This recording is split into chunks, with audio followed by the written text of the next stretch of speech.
ভর্তা কাদের প্রিয় কমেন্টে জানাবেন। বিশেষ করে বিধুর হাতের ভর্তা খেতে আরো বেশি দারুণ লাগে। বাড়িতে যদি কোনো ভর্তা আইটেম হয় বিধুর দায়িত্বই পড়ে ভর্তা করতে। এই যে দেখুন চিংড়ি ভর্তা করেছে, আর ডাল ভর্তা আর বেগুন ভর্তা। আমি প্রথমে প্লেটে 3 রকম ভর্তা দিয়ে প্লেটটা সাজিয়ে নিলাম।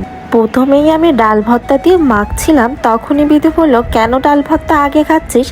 আগে তো ডাল ভর্তা খেতে হয় না। যখন মাখাই হয়ে গেছে এক গাল নয় খেয়েই নি। তারপর সাইডে রেখে আবার বেগুন ভর্তাটা মেখে ভালো করে মেখে খেলাম।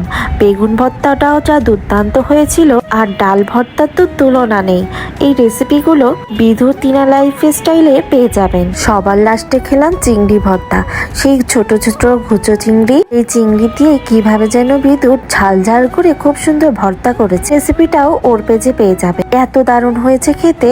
আমি শুধু দুপুরে ভর্তা দিয়েই খেয়েছি। ভর্তা হলে আর কিছু লাগে নাকি?